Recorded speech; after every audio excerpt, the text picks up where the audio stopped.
Ryan Williams is listed as probable, and I'm listed as kind of sad.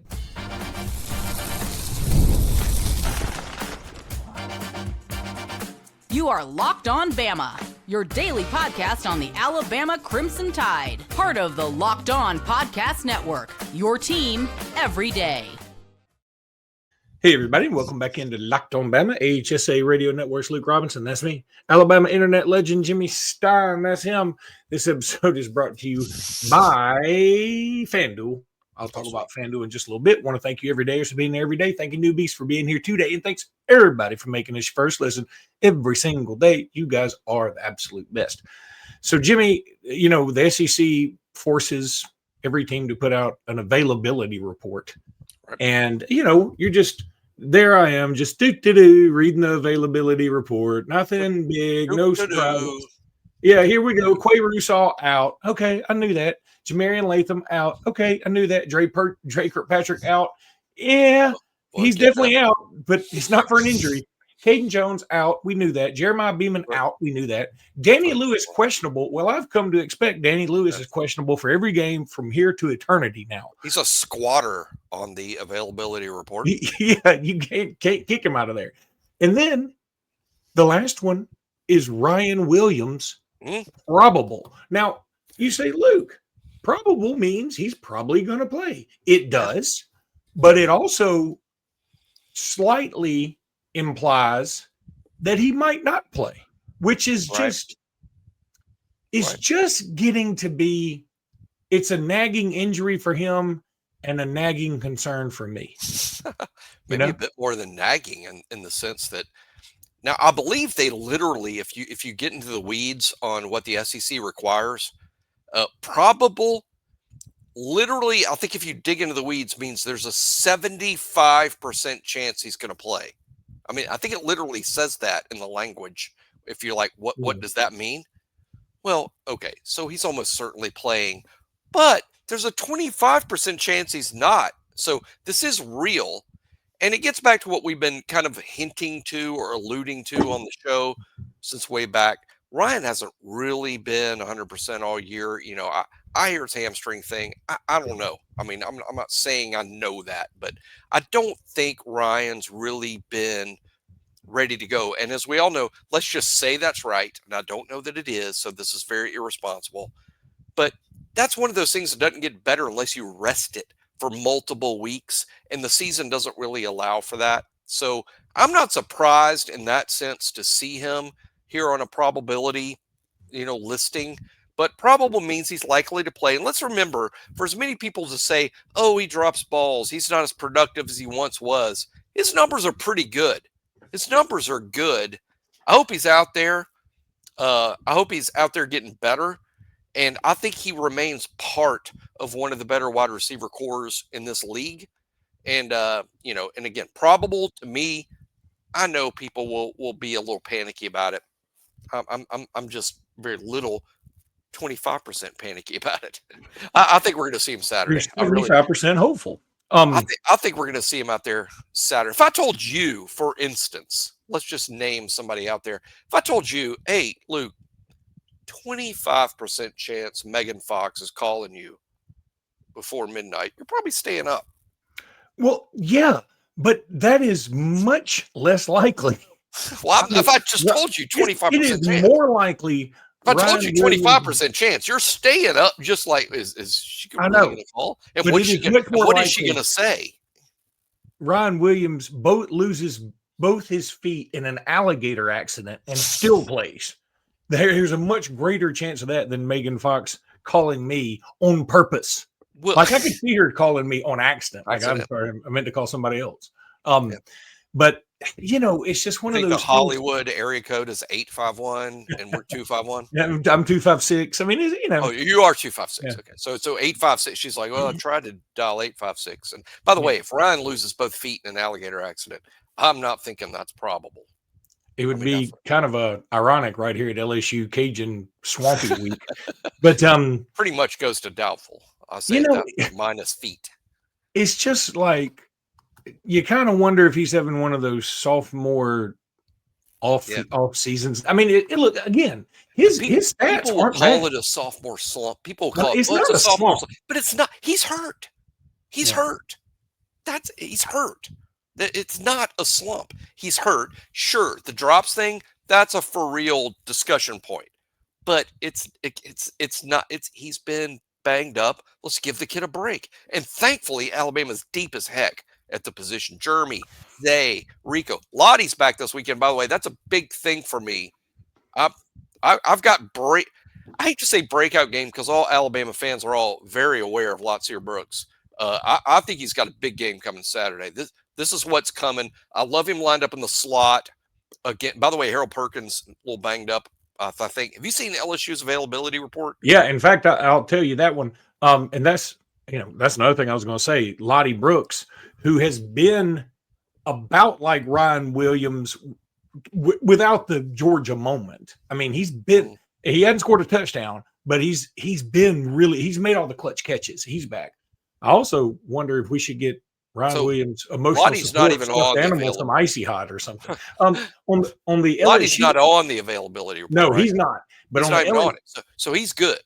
LSU's on the LSU availability report. Gabriel Relaford, he's out. Tyree Adams is an offensive lineman. He's out. Now, I know he's best done best offensive lineman they got, left tackle. Yeah. Zach Weeks doubtful. Whit Weeks questionable. Now the coach said, Frank Wilson said Whit Weeks was doubtful earlier today. I'm sort of thinking he's playing possum. I think Whit Weeks plays, but if he does play, I say we go right at him and let's find out how how well he is, and then Carius Kearney, Curne, is another offensive lineman who's probable. But no Harold Perkins. No Harold Perkins. Okay. Well, Harold Perkins plays a lot of star. I know that sounds crazy because, we're used to him being a pass rusher, but he does play some nickel back for LSU. And I like Lottie Brooks to have a big game. You need to stay away from Delaney, that big time cornerback. He's ridiculous good. He's super good. Yeah. So I like a big time game from the slot receiver for Alabama, and Lotzier Brooks is healthy. He's also about to play game 9. Everything is lining up for a big game from him. So that I'm going big game from Brooks, big game from Josh Cuevas. Not saying the outside guys are going to be completely quiet and absent, but it's just one of my bold predictions for this Saturday is a big game from Brooksy. Yeah, I think that's a good prediction, and I'm down with it because Lottie Brooks is my man. By the way, I don't know if I even told everybody this. I don't think I knew it till earlier today. I was going to Madison Square Garden. I was going to the game. Yep. Now I'm going back to the LSU Alabama game because when you get invited to a box, you always go to the box. First world problems for Luke. That is first world problems. That is first world problems. I understand. Disappointed you're not going to NYC. No, I'm going to NYC. I just have to I have to leave NYC at 7 a.m. Eastern time. I got to be at LaGuardia probably about 5:45 Eastern time. Yeah, I'm not looking forward to that aspect of all this. I got tanked in that airport lounge once. I knew you looked familiar.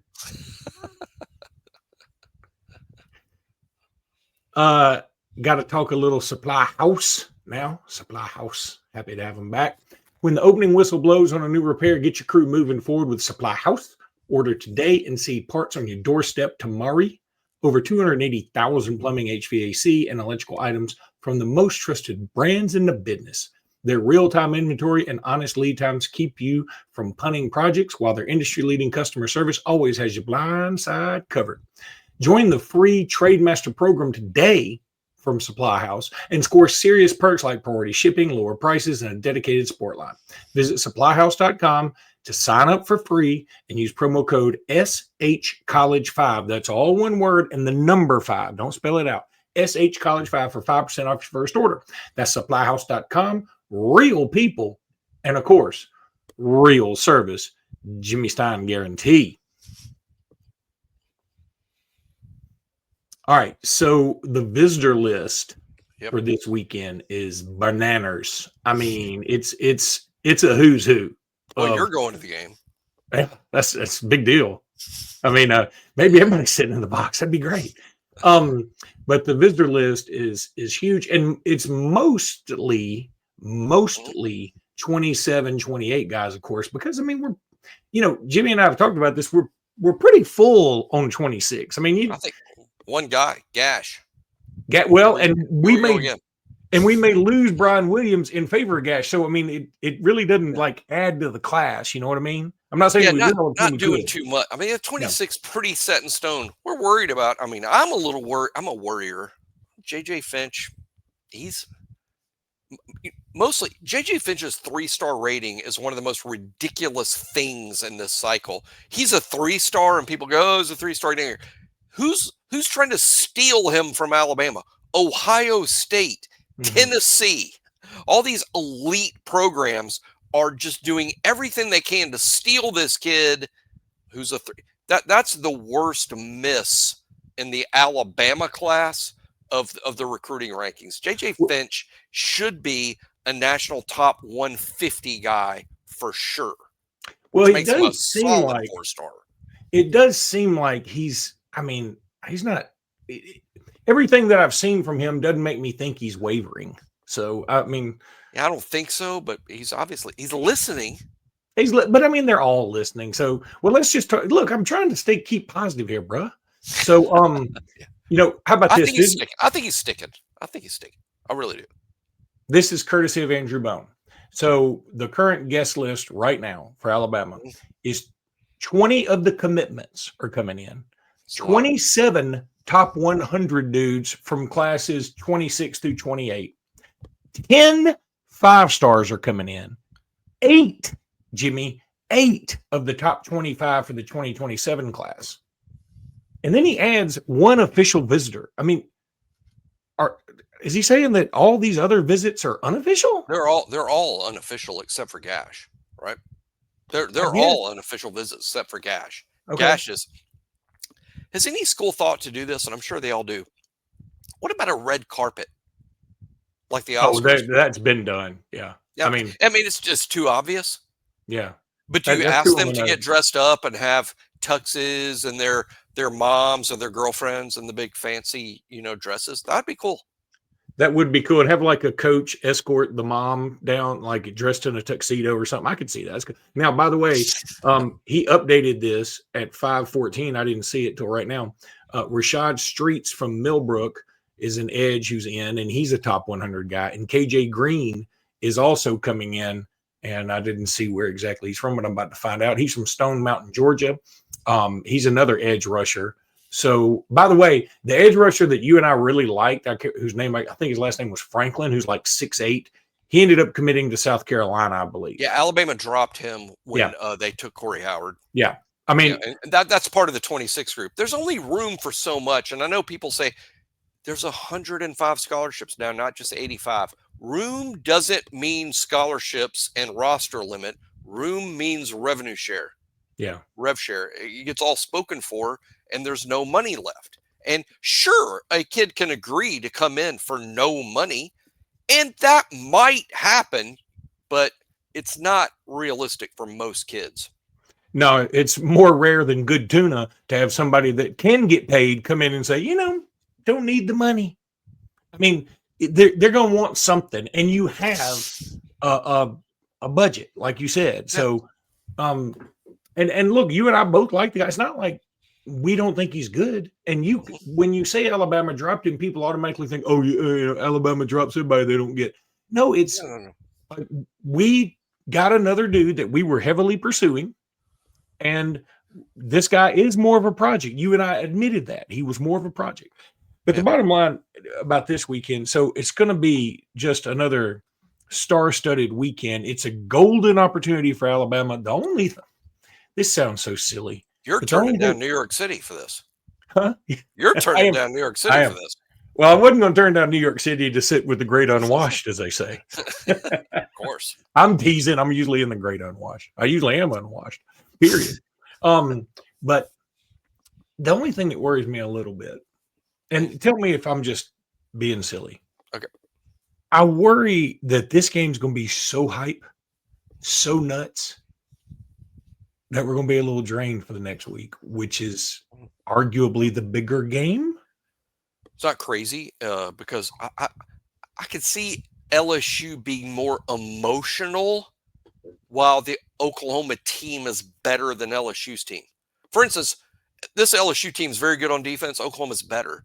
Oklahoma has the best defense in the whole league. I think they do. And LSU doesn't have John Mateer at quarterback. They do have a good quarterback, but he's banged up and not 100%. Mateer, probably not 100%. To me, he hadn't been the same since he hurt the thumb. But I'll take what I've seen from Mateer over what I've seen from Nussmeier. I think Nuss's advantage might be, I don't know that Oklahoma's got Barium Brown and Aaron Anderson and Trey'Dez Green. I don't know that they've got those guys, but I will take Mateer over Nussmeier based on what I've seen this year. Not as an NFL prospect, but as a college football player. I agree with you. Oklahoma's a better team than LSU and will be more difficult to beat, but this LSU game feels more emotional. Bigger rival for Alabama. They're going to be fired up.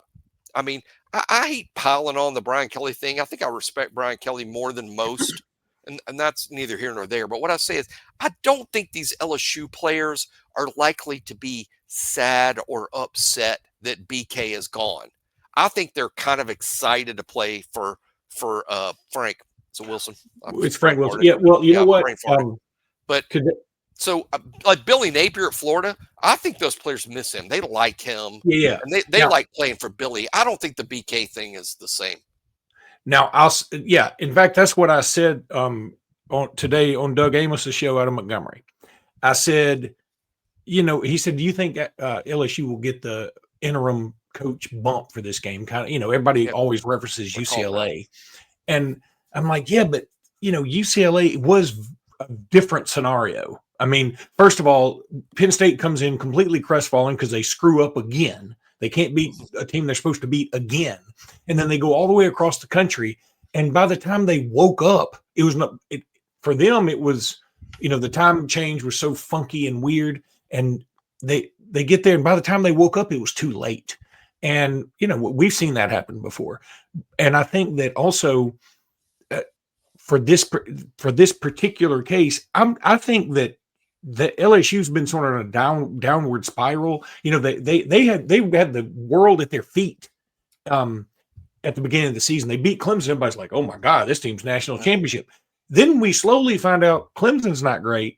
Meanwhile, LSU's offense never gets on track. I'm going to be very disappointed if LSU puts up more than 20 points. They've barely done that, period. I mean, they didn't do it against Florida. The offense only scored 13. There was a pick 6. They didn't even score 20 against Clemson. I think it was 17-10, wasn't it? Correct. Let me say one other thing.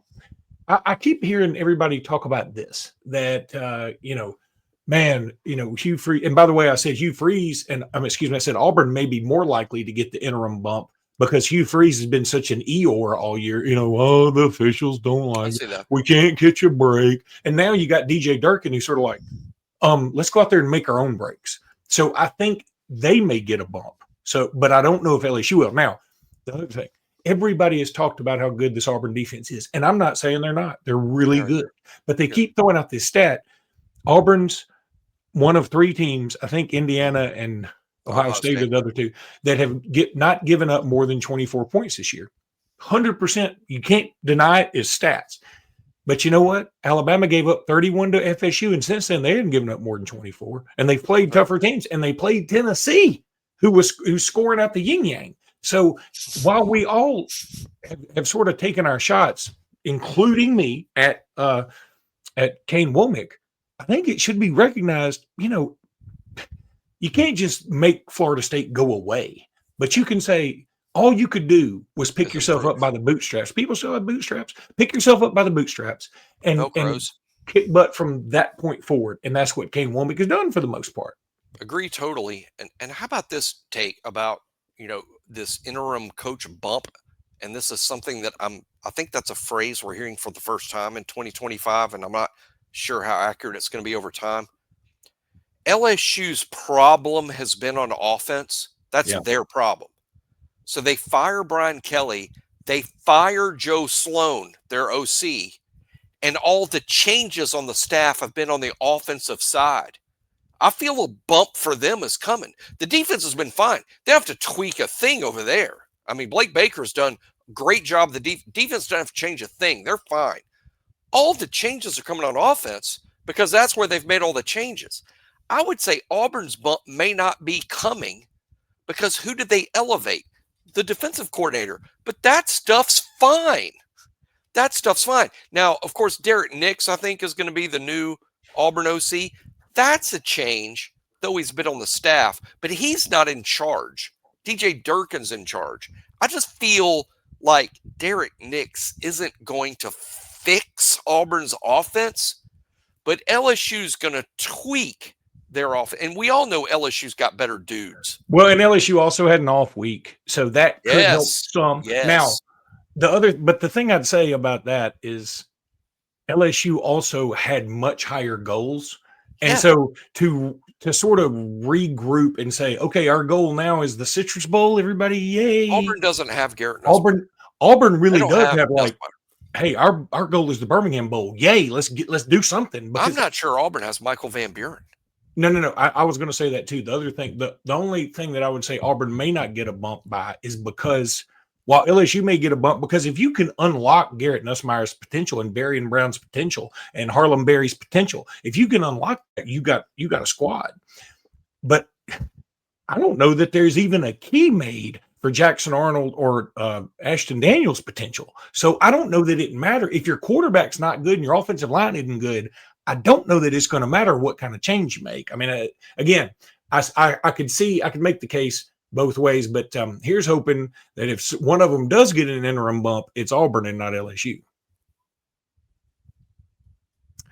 Going to talk a little FanDuel with everybody right now because FanDuel is awesome. Love me some FanDuel. Y'all do too. You play it. We can all talk here. We're all real.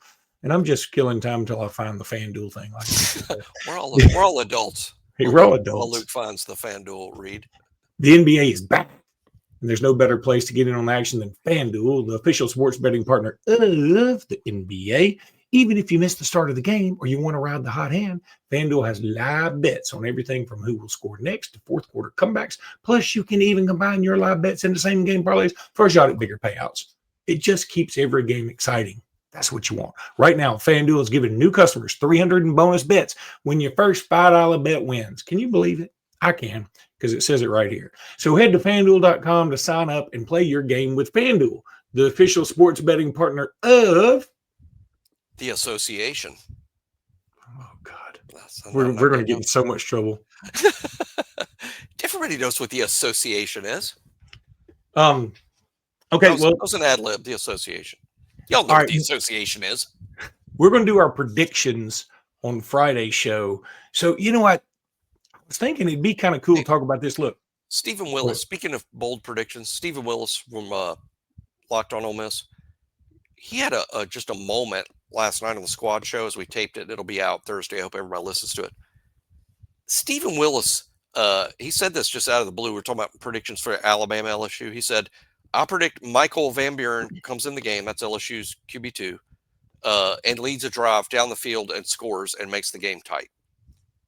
And it was sort of like a lightning bolt moment for me because I'm like, that is so easy to see coming. That could so easily happen in this game. And to me, it's like as soon as he said it, I'm like, man, I wish I'd almost said that first, just because it's such a change of pace. It's one of those tweaks that we talked all week about. There's tweaks, there's changes, it's coming. One thing about Van Buren is radically different than Nussmeier. He's much different. They're going to run different plays. They're going to run RPOs that Nussmeier doesn't run. Van Buren's going to have some QB draws, some QB sweeps, and he's a good passer. He'll almost certainly be the starter there next year. Good player. I'm just saying, I just want to give a shout out to Steve Willis for saying that, give him the credit for saying it, because sort of co-signing, you can see that coming. I don't think it'll lead to LSU coming back and winning the game, but I see Van Buren playing and having some level of success. I don't know if I said this on Wednesday's show. I hope I did. I don't remember. I was on another show, and so I'm like trying to remember what I said on which show. But I looked this up. If it sounds familiar, stop me. Raccoons, your dad? LSU and Alabama, the last 14 times Alabama's 12-2. Did I say that? Wow. I don't remember. On top of that, shocking. The only 2 games LSU has won, they were led by what? Heisman Trophy winning quarterbacks. 2011 and 2019? No, 2019 and 2022. And the Jaden Daniels. Yeah, Jaden Daniels 2 point. And again, I'm going all the way back to 2011 when they certainly didn't have Heisman Trophy. So Burrow and Jaden Daniels. The streak starts national championship game of 2011 or 2012, whichever, January of 2012. So the streak starts there. I'm picking and choosing, but it's still 12 out of the last 14. And the only 2 times LSU has won, they were really tight games. And at least one of the times they were led by one of the best teams of all time. And another time they had to convert a 2-point conversion by a Heisman Trophy winning quarterback. So, I know none of that means anything for this game necessarily, but it does paint a broad picture. And so I just thought it was an interesting stat. Now, one other thing that really didn't have anything to do with LSU, Alabama necessarily, but it did get me to thinking. I don't know if you saw this, but yesterday, Notre Dame and Auburn announced a home-and-home series, which I'm going to tell you something. Props to Auburn and Notre Dame getting this done. Not only props to them for getting it done, it's really interesting. I think Auburn and Notre Dame are going to play like in September the first year in 27, and then they're going to play in late October of 28, which means it's in the heart of the SEC season. But, Notre Dame's schedule is so wonky, they probably had to finagle something. First of all, a lot of people may not know this, but Notre Dame and Auburn have never played football before. And now never. And that is shocking. It is shocking. And the only 2 teams now in the SEC that Notre Dame has never played, can you guess them? Vanderbilt? No. They played Vandy. In fact, I remember the Vandy game. It wasn't that Missouri? long ago. Nope. Okay. I'm just going to tell you, Kentucky and Mississippi State. So once they play Auburn, they will have played everybody but 2 out of the SEC. Now, what it got me to thinking, first of all, Alabama and Notre Dame are also going to play in 29 and 30. For now. Well, I think that game will stay on. They'll probably stick, but I think they're going to have to review those games, but I think it will stick. It could stick for sure. It would disappoint me to lose. Were you in New Orleans when we beat LSU in 2011? Yeah. What'd you do after the game? Well, I'll tell you, it was funny. So our buddy Gary, who we've known forever. I was with Gary after the game too. Yeah, I sat with him, and I took my son, who was at the time, if that was 2011, he was about 7, and so it was just me and him. And at the time, I was like, sort of at the very beginning stages of a divorce, and so everything wasn't going great. So I wanted to take my son, sort of like. And he loved it. And it's still like my picture of him when he calls to Bourbon Street, where divorce is never. Yeah. Well, I've got a great, I'll show it to you. I got a great picture with like me standing under like one of those, blinking signs, Big Daddies or whatever. I'm aware. Yeah. I'm unfamiliar with Big Daddies, but anyway, so yeah, I went with him and we had a blast. And yes, I've also taken my daughter to New Orleans for a semifinal game, and so I'm trying to take them, let them soak in some stuff, because I was fortunate enough. My dad took me to a few of these things. He had more beers than I had when I had with my son, but still, thanks, Dad. So weird you mentioned Gary. I was with Gary too. We went to the dungeon. I do remember his talking about that. We went to the dungeon just off Bourbon Street with Gary after. And his beautiful wife's shoulder. His beautiful wife's shoulder was there, and Meredith, and we that was big time fun. I think we could do a whole show on my 2 or 3 dungeon experiences, but we're like, we just beat LSU, we won the national game. Let's do something crazy, and the dungeon is crazy. That qualifies. Now, I guess what I was going to say was, I thought it would lead us into some talk about, is there somebody else you want to play coming up? But really, it just got me thinking, like what you were saying. I really hope this Notre Dame thing doesn't get canceled for us. But I know that one year, I'm going to look it up real quick. One year, Alabama is playing Oklahoma State along with Notre Dame. I have a feeling that game may get axed.